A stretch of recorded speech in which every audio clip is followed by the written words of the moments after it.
Ngayong ika-87 taon ang kauna-unahang himpilan ng radyo sa Pilipinas, ang DZRH, patuloy pa rin magbabalita, magseserbisyo at magbibigay pag-asa sa iba't ibang sulok ng bansa. 1994 nga nang inilunsad ng One Nation, One Station sa inisyatibo ni MBC Media Group Chairman Mr. Fred J. Elizalde. Naabot ang nasa 97% ng populasyon sa Pilipinas gamit ang nationwide satellite broadcast. Patunay ang 20 relay stations mula Luzon, Visayas at Mindanao sa patuloy na dedikasyon ng DZRH sa loob ng maraming dekada.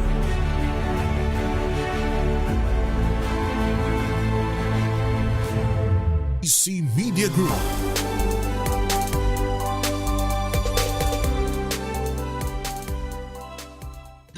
Mga kalunas, dahil sa inyong pagtitiwala, ang Lunas ay may extension na. Lunas Extension. It's a midweek Wednesday. Samahan niyo po kami for 30 minutes at pag-usapan po natin ang ating kalusugan, pangangalaga ng ating katawan at pag-iwas sa iba't ibang karamdaman. Welcome po sa programang Lunas Extension sa DZRH at RHTV. Makakasama po Ella ni Bensal at ngayong gabing ito, sasamahan pa nga rin po tayo ng ating pinagkakatiwalaang Family at Integrative Medicine Specialist. Welcome po natin, Dr. Irene Lim. Kumusta po? Good evening, Eli, and to all our listeners and televiewers. Napili nating topic ay sugar crash, silent damage. Ano nga po ba ibig sabihin, Dok, ng sugar crash? Ito kasi, 'di ba, ngayon marami tayong mga cravings. Papaano nga po ba yan makakatulong or makakapinsala sa ating kalusugan? Okay, when we say sugar crash, ito yung silent sudden rise of sugar, no? So, kumbaga, hindi yung pag kumain ka ng konti lang, hindi yun magka-crash. Pagka yung masyado kang maraming kinain, yun, we can call it sugar crash. Ano ba ang danger kung nagsusugar crash ka?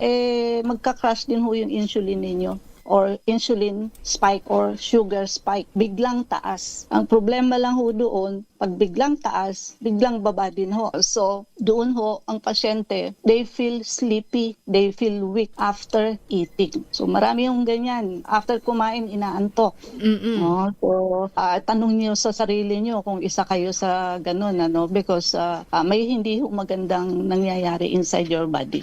So, sino po yung high risk sa ganitong sitwasyon, Doc? Ano? Yung biglang taas ng sugar at maya-maya bigla rin naman pong baba. Okay, so ang mga high risk dyan is, of course, diabetic patient, elderly, at yung may mga high blood, no? So, mag-iingat pagka ganyan ng pakiramdam ninyo, no? Actually, kahit wala ka pang diabetes, pwedeng makaramdam ng ganito. Mas common nga po ba ito, Doc, sa mga petite or sa mga obese? Actually, hindi masyado, no? But more on, syempre, obese.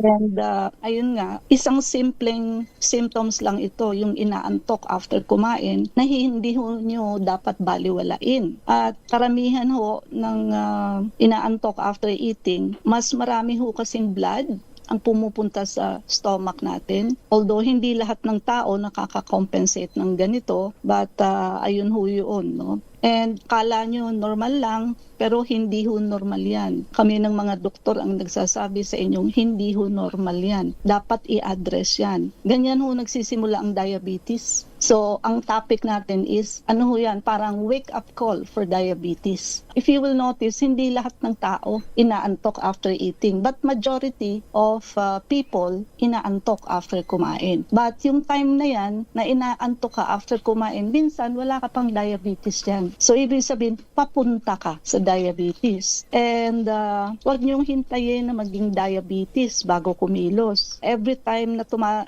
inaantok ka after meal, posible hong nagkakaroon ka ng sugar crash na tinatawag natin or sugar crisis. Tumataas ang blood sugar, bigla ang pagbagsak, kaya unti-unti hong nasisira ang katawan mo. Ito na ho ang simula ng type 2 diabetes. Ngayon, ang problema, hindi mo namamalayan, nasisira na pala yung mga ugat mo. Apektado na pala ang puso mo. At pwedeng humantong ito later sa dialysis. Akalain mo ba yun, no? And nagpo-produce din ito ng insulin resistance. diabetes. So, early stage ng diabetes. Kahit hindi ka pa diabetic, pero hirap ang katawan, i-control ang sugar, warning sign na po ito. Wake up call, warning sign ng type 2 diabetes. So, maalarma na po at magpa-check up yung mga inaantok after eating. At poor digestion din po ang ganito. Blood flow shift. After kumain, napupunta nga ho ang dugo sa tiyan, kaya parang lutang ang pasyente, no? And also, indication yan ng inflammation or toxic load. Kapag maraming toxin sa dugo, mas lalong bumabagal ang energy production ng pasyente. Nangyayari nga rin daw po ito, Dok, na sugar crash or sabihin natin yung inaantok ka pagkatapos kumain dahil mali yung sequence ng pagkain natin, na inuna natin yung sweets or yung sugar kumpara sa protein dapat? May katotohanan yan. Kasi syempre, ang unang tunawin ng tiyan mo is, of course, kung ano yung unang mong kinain. But nasa amount nasa dami ng kinain mo . So kahit na rin sugar yon, kung kaunti lang, it will not cause a spike. So it's really ilang cup ba yung kinain mo, no? And meron din tayong tinatawag na reactive hypoglycemia, so baliktad. Ano naman po yan, Doc? Mababa ang sugar naman. Ito, nangyayari naman to 1 to 3 hours after meal. At biglang bagsak naman ang glucose. Ganon din ho ang symptoms. Antok, parang nanginginig, irritability, and brain fog. No? So, pag nagbe-brain fog kayo, yung malayo kayo sa wisyo, isipin nyo kung kayo ay nagha-hypoglycemia. No? So, ang feeling mo na inaantok ka after eating ay matagal, hindi immediately after meal. 1 to 3 hours. So, hindi pa ho kayo lusot. Kung immediately after meal, wala kayong ganun, okay. But, nagkaroon ho kayo ng pagkaantok 1 to 3 hours after meal. So, hindi Ayun. rin yun normal, Doc? Hindi rin. That is reactive hypoglycemia. Dapat, hindi ka inaantok after eating or kahit na even 1 to 3 hours after eating. But talagang sa oras ng tulog ka dapat aantukin. No? Ano pa nga daw po ba, Doc, yung iba pang rason kung bakit inaantok after eating? Posible nga rin daw po ba, Doc, yung sa component ng kinain, may mayaman, marami sa MSG? Hindi naman, no? Hindi pa kasi proven ang sa MSG. So, we cannot attribute it to MSG. But ang nangyayari kasi doon, yung tryptophan from the food mako-convert into serotonin, happy hormone, and mako-convert into melatonin. So tryptophan, serotonin, and melatonin, which is melatonin ang hormone for sleeping. Kaya ayan, bigla ho ang antok, no? Ang problema ho sa bigla kang inantok after eating is bigla din hong bagsak ang energy mo, no? So, hindi lang actually sleepy para kang yun nga, walang energy. Pati mga kamay mo, binti mo, parang gusto mong itulog talaga. No? So, ganun ang nangyayari. Parang tinatawag ka ng kama, Doc, no? Yes, no? Ganun talaga. Antok ka, lightheaded ka, hina ka. So, meron din role dyan ng autonomic nervous system natin. So, dominant, baliktad. So, dapat dominant sa atin ang sympathetic. Kaya lang, baliktad. Nagiging dominant ho ang parasympathetic. So, nababawasan yung alertness ng tao kasi sympathetic activity. Now, sa food intolerance and immune response, kung may sensitivity ka tulad sa dairy products, gluten, nagkakaroon ho ng mild inflammatory response at ang resulta, antok, brain fog, pagod after meal. Kumain ka para lumakas dahil akala mo gutom ka na, yung pala naman ay lalo kang napagod after meal, inantok ka pa. No? And mitochondrial inefficiency, kung mahina yung cellular energy production.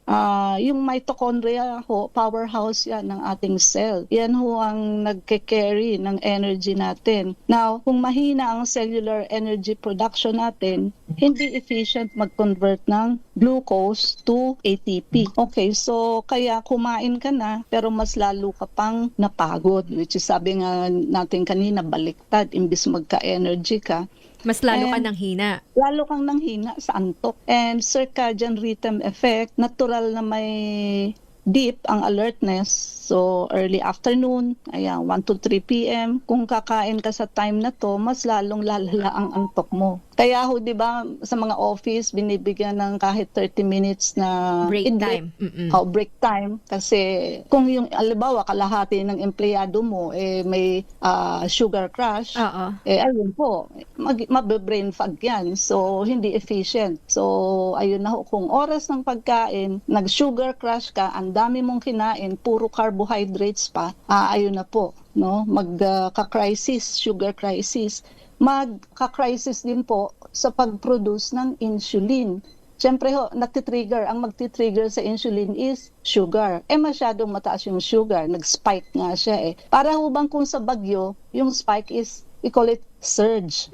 No? So, ganun, bigla ang taas. Then, mag-i-spike din po ang insulin. So what? Kung mag-spike ang insulin, ano bang kahihinatnan noon. Pagka ho laging i-spike ang insulin ninyo, mai-immune na ho yung cells ninyo sa insulin. Kumbaga, hindi na siya tatalab sa susunod. So kahit may insulin na ang pasyente, because naging resistant na yung cells mo sa insulin, magkakaroon ka ng insulin resistance sa type 2 diabetes. Napakahirap po kung ang type 2 diabetes mo ay merong insulin resistance kasi yung mga ibang gamot natin is para mag-produce ng tamang insulin ng katawan, yun naman pala resistant yung katawan mo because of lagi kang nag-sugar spike. Kaya nila sinasabi na ang matamis nakaka-diabetes. Kasi nga, pag sobra ang tamis, mag-i-insulin resistance ka. Hindi na siya tatalab. Pag-usapan natin, Dok, ano nga po ba ang dapat gawin ng mga taong inaantok pagkatapos kumain? Huwag na nga lamang bang kumain? O di naman kaya, Dok, ano nga rin po ba yung maitutulong ng ating Dr. Irene Lim's Herbal Coffee at yung ating IV laser? Maya-maya yan po ang ating babalikan. Meanwhile, Doc, para nga po sa mga nagtatanong, meron nga rin daw po ba tayong promo na ino-offer? Yes, tuloy po ang ating promo para po sa inyo, yung ating buy 2 plus 1. So, ang malilibre nyo ho dyan yung vector scan and parang ang binayaran nyo yung detox and blood cleansing. Blood cleansing po, very basic ho yan para sa ating katawan. It addresses the root cause of all diseases. Yung drip ho, pwede kayong magpa-drip kahit walang check-up. Gawin nyo ho yung power drip. Yun ho ang all-in-one. And yung ating soap, so IV anti-aging soap, IV whitening soap, napakabisa po niya na pambanat at pampaputi ng skin. Naka 5 plus 1 ho yan, kaya ang mga elderly namin tuwang-tuwa ho talaga at nagwo-worry sila pag paubos na yung sabon nila. And beauty set, love your skin. So ito ho ang hahanapin ninyo sa Shopee, LUVURSKIN. Kahit ho ilang araw niyo palang ina-apply, makikita niyo ho ang difference. May glow na kayo. Napakagaling ho nito magtanggal ng maitim-itim sa inyong face pa, yung parang libag ba. Naaalis ho yan ng ating beauty set. Of course, yung ating anti-diabetic and anti-obesity shot. Once a week shot lang po ito, but kaya niya hong i-hold into normal ang inyong sugar. Para ho sa mga hindi maibaba ang inyong asukal at hindi pumapayat, ito na ho ang kasagutan. Huwag ho kayong magtiis na mataas ang sugar ninyo at mataba kayo kasi yung mga komplikasyon po mangyayari. Nabubulag, yung kidney ho ay nadadialysis, tataas ang creatinine, and yung paa, pwedeng maputulan ng paa. So nakakatakot ho ang consequence o complication ng diabetes. So anti-diabetic shot is the answer. Elderly, para ho doon sa mga hirap na hong lumakad, ngayon pa lamang magpa-treatment na kayo sa clinic at huwag niyo hong hintayan na maging alagain at bedridden po kayo. No operation sa gallstone, kidney stone, marami na ho tayong natanggalan yan nang walang opera. At yung mga barado ho ang puso, ayan, wala hong operasyon, maaayos po natin yung baradong ugat ninyo. Ang maganda ho dito, hindi lamang puso, pati brain ninyo maa-address. We're in an ordinary angioplasty and yung ito hong isa pa, yung operasyon sa puso, open heart surgery, sa puso lang ho yan. It is just a few centimeter of your heart, but never about the brain. Ito ho, pati stroke kasama na dito. And PRP, platelet-rich plasma, for cell repair, cell regeneration, and tissue healing. Yan po ay ginagamit natin sa mga may osteoarthritis para ho tumubo uli yung kanilang mga cartilage sa tuhod at sa mga mapuputulan ng paa, save your legs and feet. At sa mga may diabetes, which is 75% damage na yan, kailangan ho nating i-rehabilitate ang sugar ninyo. Also, yung mga may stroke, nakakaliit ho yan ng stroke area, yung may mga Alzheimer's, to regenerate brain cells also, and actually liver cirrhosis, CKD, yung mga dinadialysis po. Marami na ho. Very po ang response ng pasyente. Very good po. And book 1 and book 2, so andyan na ho ang ating unveiling the truth of diabetes, which is malalaman nyo ho ang reason kung bakit seriously you are drinking your medication for sugar but hindi pa rin kayo gumagaling sa diabetes ninyo. Di ho ba dapat pag umiinom kayo ng gamot gagaling kayo? Pero pag hininto ninyo hindi pa rin, ano? So ano ang problema? And book 2, food 101. So ito ho ang magiging gabay at Biblia ninyo when it comes to food. And tayo ho ay i-type nyo lang ho ang Doc Irene Lim sa YouTube, Facebook, Reels, and TikTok. At tina ho ang FB page natin. Paki-like, share, and subscribe, and follow our FB page. Ano ba talaga, Doc, no? And tayo ay nasa Unit 1101, Clinica Medica 101, Centuria Medical Makati. Our hotline 8546-9412, 0922-875-2899, 0919-995-6168. I repeat, 8546-9412, 0922-875-2899, 0919-995-6168. Usapang sugar crash, silent damage, babalikan po natin maya-maya dito pa rin po sa programang Lunas Extension sa DZRH at RH-TV. RH number 1.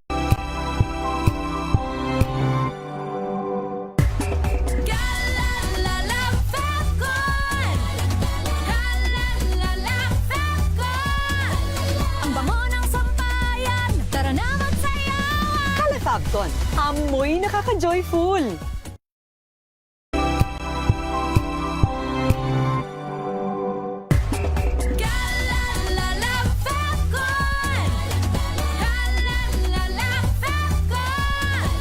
Ang bango ng sampayan, tara na magsayawan. Fabcon, amoy nakaka-joyful.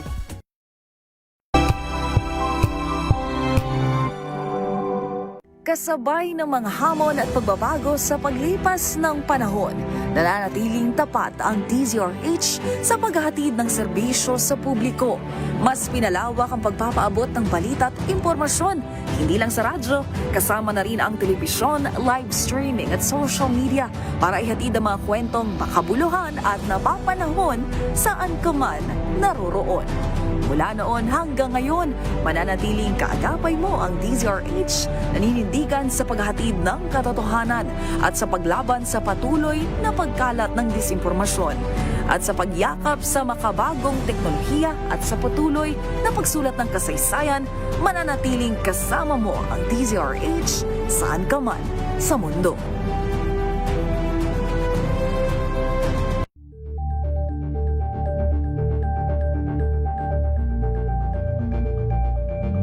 Maagang balitaan, maagang usapan sa mga issue at balita. Kasama si Kuya Angelo Palmones sa Magandang Umaga Pilipinas. Mula Lunes hanggang Biyernes.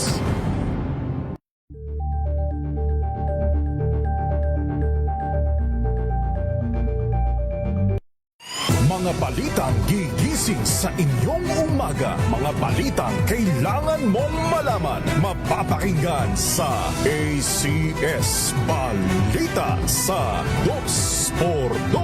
Kasama sina Anthony Taberna at Jerry Baha. Lunes hanggang Biyernes. Kuya Angel po, si Angelo Palmono sa giiwan sa inyo na sa magandang umaga. Maraming salamat. Life goes on! Nine. Good morning, Lakay. Good morning, Sister Ann. At good morning. Magandang. Sugan, Lunas, Extension.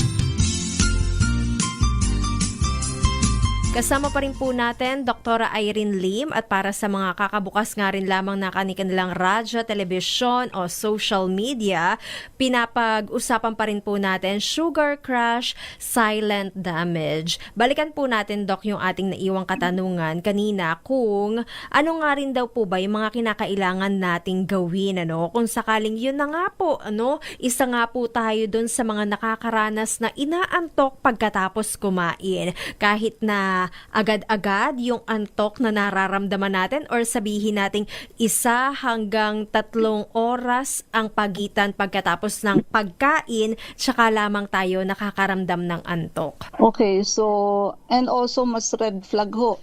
Dapat yung mag-alala kung madalas na ho ang gutom ninyo kahit kakakain lang, nahihilo kayo, pinagpapawisan na ng malamig, madalas umihi, mataas na fasting blood sugar.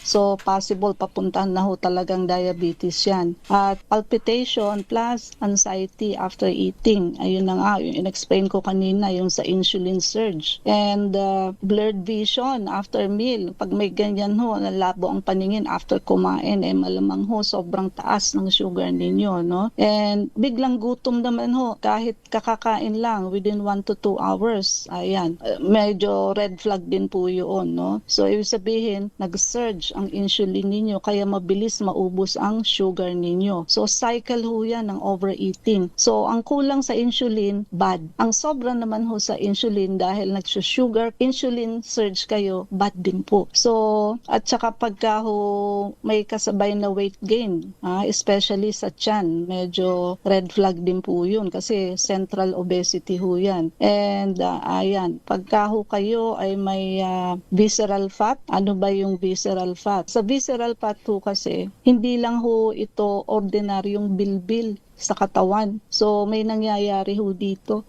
Nagre-release ng enzyme ng ating katawan na nakaka-affect sa metabolism ng ating body. Kaya wag niyong biruin yung ang laki ng bilbil mo, tuwan-tuwa pa sila, nagbibiro. Hindi po. May nire-release ho yan na toxin or enzymes para ho mamaliho ang function ng ating body, no? And sa clinic ho, so wag niyong basta pabayaan lang. May mga pwede tayong gawin sa clinic para ho ma-reverse yung ninyo habang di pa kayo diabetic or kung diabetic na rin kayo. So before complications happen. Ito hong IV laser therapy, no? So photomodulation ho ito sa RBC. So yung ilaw ng laser, nakaka-improve ho yan ng flexibility ng ating pulang dugo. So mas madaling dumaan ang microcirculation. Na-enhance din ho ang oxygen delivery, na-stimulate din ho ang mitochondrial ATP production. And clinical importance sa inaantok after kumain is kapag kulang ho ang oxygen delivery sa brain, mas malala ho ang post-meal brain fog plus antok. Also, mas malinaw ho ang brain after meal and less fatigue ang mararamdaman kahit na may glucose fluctuation kayo. Plus, mas lalala ho ang post-meal brain fog, antok, but IV laser, mas malinaw ang brain after meals, less fatigue. And another is high-dose vitamin C. So, hindi ho ito yung ordinaryong vitamin C supplement lang. When you say high dose, it should be 10,000 milligrams and up.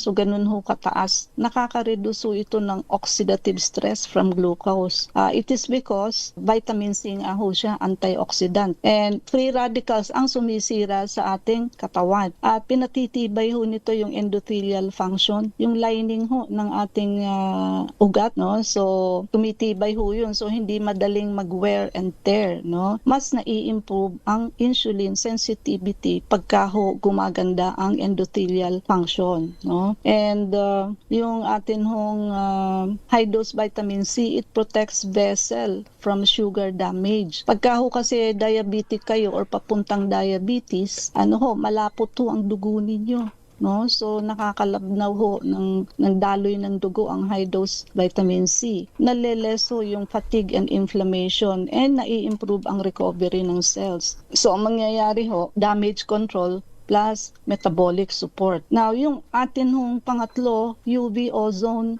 UV ultraviolet plus ozone therapy. So ito ho, ina-address nito ang oxygenation and immune modulation. Nai-increase ho ang oxygen release from hemoglobin, from red blood cell, and nai-improve ang blood rheology. Ibig sabihin ho, flow properties at namomodulate ang inflammatory pathways. So, yung mga may poor circulation, low oxygen utilization, ang UV ozone ho ay nakatutulong maging stable, mas stabilize ang energy after meal para hindi kayo nagsusugar crash, antok-antok, no? And better ang brain activity po ninyo. So, yun procedure ho yun sa clinic that we can do. Ito ho, pang araw-araw po ninyo. Yung Dr. Irene Lim's Herbal Coffee, nakaka-support ito ng liver function, nakaka-slow down ng glucose absorption. Ayan, mas ma-absorb better ho yung inyong kape. At nagre-regulate din ho ito ng insulin response. So, hindi ho kayo mag-insulin surge, no? At kahit na ho repeated ang glucose spikes ninyo, kaya ho ng ating coffee yan. And less antok, less crash, more stable energy buong araw. So, yung IV laser, fixed oxygen plus energy production, high-dose vitamin C, protects cells from damage. Yung ating UV ozone, improved circulation plus oxygen delivery. Now, yung herbal coffee natin, yun ang nagko-control ng daily sugar spikes, no? So, yung IV therapist naman natin, which is IV laser, UV ozone, high-dose vitamin C, yun ho ang pang-deep correction natin sa cellular level plus vascular level and vascular integrity. Titibay nga ho yung mga ugat ninyo pag nagha-high dose vitamin C kayo. Plus, nagkakaroon ho siya ng antimicrobial effect. So, hindi lang ho bacteria ang pinapatay niya. So, pati ho virus, fungus, eggs of parasite, and also nagkakaroon din ho ng anti-cancer property po. So kung may mga nagsisimula kayong bukol o cancer na hindi nyo alam, masasapul ho yun, ang high dose vitamin C. Kaya maganda ho yung nag-preventive medicine kayo, no? Huwag nyong hihintayin na may symptoms na kayo bago kayo magpa-laser, high dose vitamin C and UV ozone. Plus, of course, yung coffee natin, pang daily control ho yan, up to metabolic level, no? Dok, pahabol na question rin lang, ilang beses daw po ba kinakailangan magpa-high dose vitamins or UV ozone or IV laser para dun sa mga kaso na inaantok pagkatapos kumain?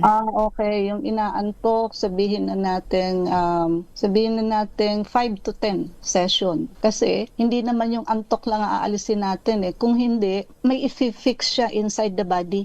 No? Yung about sa sugar. Aayusin niya yun eh. So, hindi siya magic.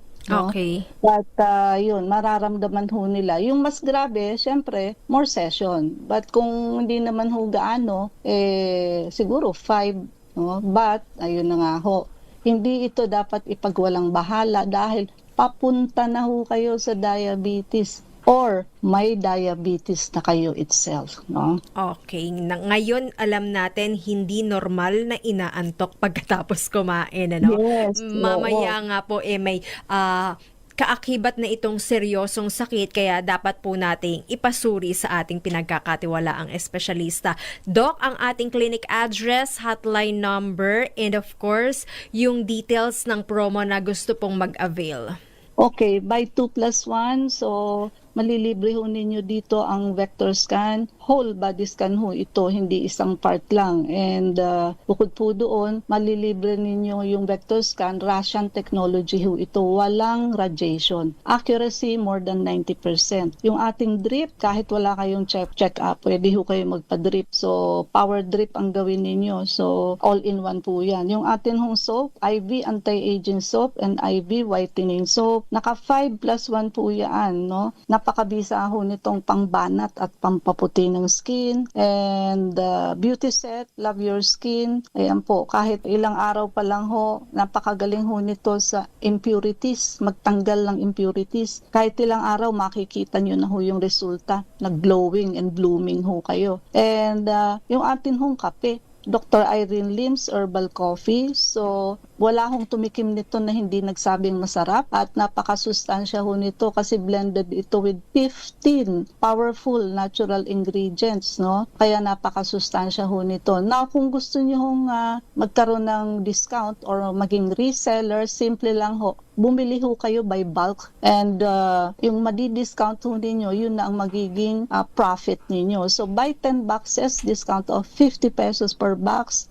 Buy 20 boxes, discount of 90 pesos per box, and buy 30 boxes, discount of 100 pesos per box. So imagine niyo ho yung 100 pesos per box na tutubuin ninyo, no? And yung atin hong anti-diabetic and anti-obesity shot, yan na ho ang kasagutan sa mga hindi maibaba ang sugar at hindi pumapayat. Elderly, wag niyo na hong hintayin na kayo maging alagain at bedridden, ngayon pa lamang ho magpa-treatment na kayo sa clinic. Also, yung mga ayaw ng opera, sa gallstone, kidney stone, marami na ho tayong napagaling dyan. And yung yung mga barado ang puso, no? So meron ho tayong non-invasive procedure para dyan na hindi na kayo ooperahan. And PRP, platelet-rich plasma, ginagamit ho natin yan para sa may mga damaged organ like CKD, chronic kidney disease, mataas ang creatinine, dinadialysis, also yung mga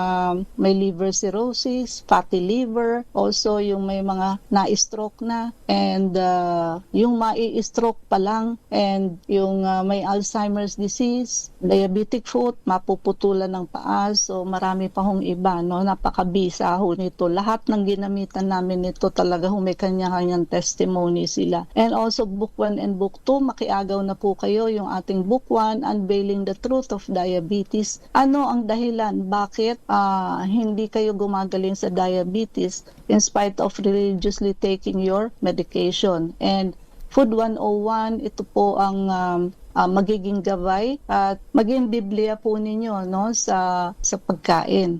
And also, we are coming up, malapit-lapit na ho, hindi pa lang natatapos, yung atin hong diabetic meal plan. Ayan. Kasi ho, sa dami ng bawal sa mga siraang kidney, ang sagot nila ay, ano po ba ang kakainin namin? Lahat naman bawal. So, maglalabas ho kami ng meal plan talaga. Nakalagay na ho doon kung ilang calories, no? Kinumpute na ho namin yun na wag kang lalagpas doon. Tsaka, through the meal plan, ma-realize ninyo kahit na yung mga bawal, pwede naman pala.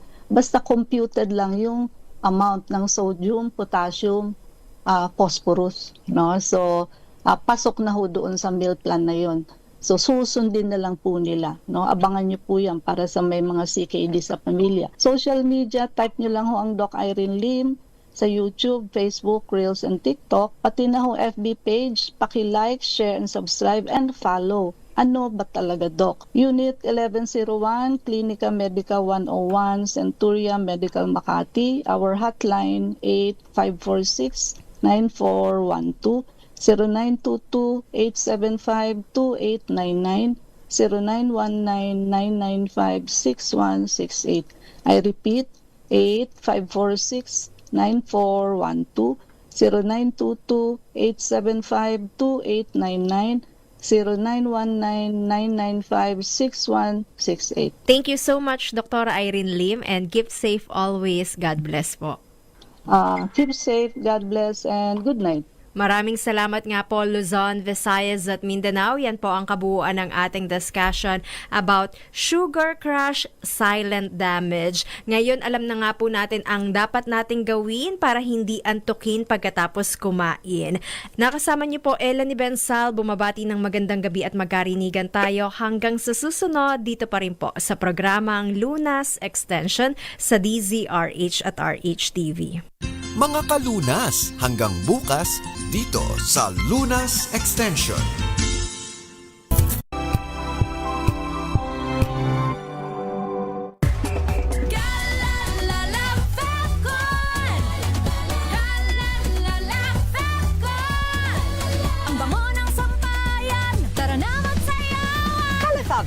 Amoy nakaka-joyful.